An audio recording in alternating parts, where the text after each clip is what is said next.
नमस्कार student exercise 8.1 का question number 7 है और क्वेश्चन नंबर 7 में लिखा हुआ है कि A B C D is a rhombus. A B C D is a rhombus.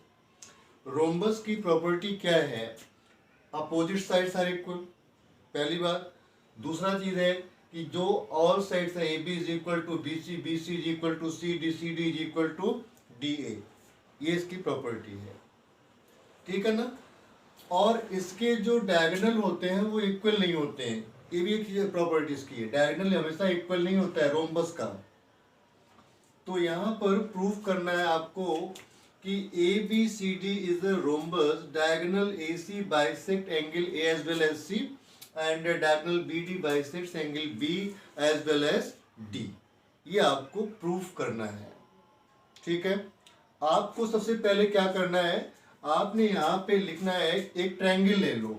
आप ले लो triangle A B C. In triangle A B C तो फर्स्टली आप लिख दें यहाँ पर कि A B is equal to B C, और because it is side of rhombus, sides of rhombus. ये हो गया पहली इसकी प्रॉपर्टी, क्या होगी? Side of rhombus. दूसरा आपने देना है यहाँ पर कि एंगल 4, मैं इसको एंगल 4 और एंगल 2 कहूं तो क्या हो जाएगा? Opposite angles are equal. Angle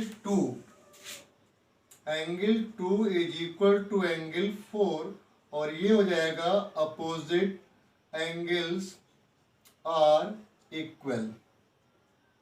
opposite angles are equal, ये इसकी प्रॉपर्टी दूसरी हुई। इस ट्रायंगल के लिए आपने फिर क्या करना है, angle 2 is equal to angle 3।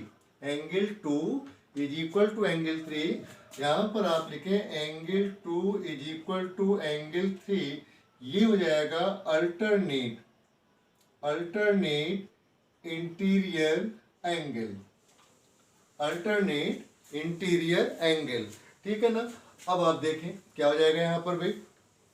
आपने ये मान लिया कि इक्वेशन 1 हो गया और ये इक्वेशन 2 हो गया।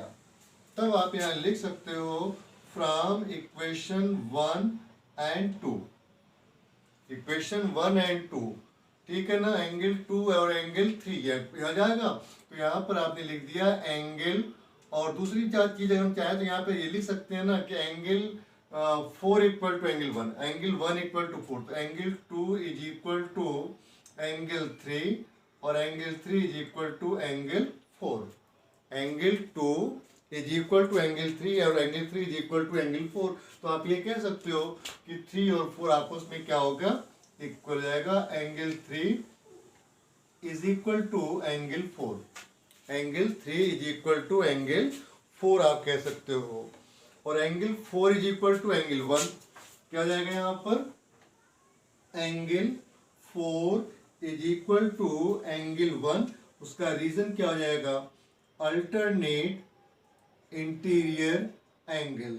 ये भी हो जाएगा एंगल 4 इक्वल टू एंगल 1। जिस तरह से ये हुआ उसी तरह से एंगल 1 और एंगल 4 भी आपस में क्या हो जाएगा? इक्वल हो जाएगा, ठीक है ना। अब यहाँ पर आपने क्या लिखना है? Angle 4 is equal to angle 2 is equal to angle 3। Angle 4 is equal to angle 2, angle 4 is equal to angle 2 is equal to angle 3। तो ये एंगल क्या हो जाएगा? आपस में इक्वल हो गया। 2 और 3 एंगल आपस में इक्वल हो जाएगा। और हम ये भी कह सकते हैं कि जब एंगल 4 के इक्वल है तो यहाँ पर ये एंगल 1 भी इक्वल हो जाएगा, ठीक है। तब आप यहाँ पे लिख सकते हो कि ए सी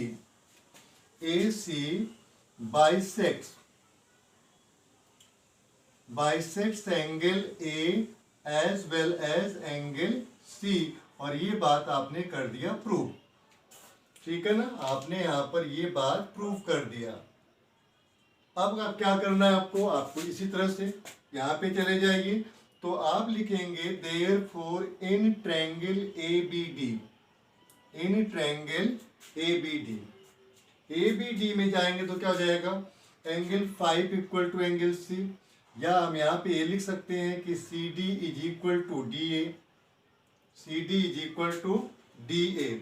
और एंगल 5 यहाँ पर angle 5 is equal to angle 8, angle 5 is equal to angle 8, ठीक है। Opposite angles are equal, opposite angles are equal.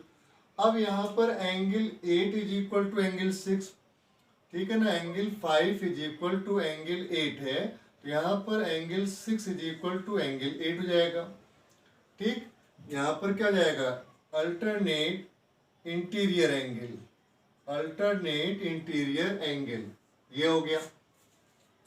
यहाँ पर angle 5 is equal to angle 8, angle 6, then angle 5 is equal to angle 7, 5 is equal to angle 7, ये भी जाएगा alternate interior angle, ठीक है। Alternate interior angle ये हो गया। इस तरह से आप यहाँ पे लिख सकते हो कि जब यहाँ पर हो गया, अब ये इक्वेशन आपने बनाया तो यहाँ पर ये इक्वेशन नंबर 3 हो जाएगा और ये इक्वेशन नंबर 4 हो जाएगा और ये इक्वेशन नंबर 5 हो सकता है। तो यहाँ पर आप लिख देंगे फ्रॉम इक्वेशंस, फ्रॉम इक्वेशंस आपने यहाँ पर क्या देखा, angle 5 is equal to angle 6 is equal to angle 7 is equal to angle 8। क्यों? क्योंकि 5 के इक्वल 8 है तो 8 के इक्वल 6, तो 6 जाएगा यहाँ पर, और यहाँ पर आपके पास 5 के इक्वल 7 है, तो ये सारे एंगल आपस में क्या जाएंगे, इक्वल हो जाएंगे। तब आप यहाँ पे लिख सकते हो कि BD bisects, BD bisects angle, यहाँ पर आप ये लिख दें या ऐसा लिख दें आपके angle 5 is equal to angle 6 हो जाएगा। तब आप यहाँ पे लिख देंगे कि BD bisects, bisects BD bisects angle B, angle B as well एंगल D, ठीक है। यहाँ पर ये हो गया आपका प्रूफ। उम्मीद है क्वेश्चन आपको अच्छी तरह समझा गया होगा। आपसे रिक्वेस्ट है चैनल को जरूर सब्सक्राइब करें, लाइक बटन पर प्रेस करें। Thanks to watch.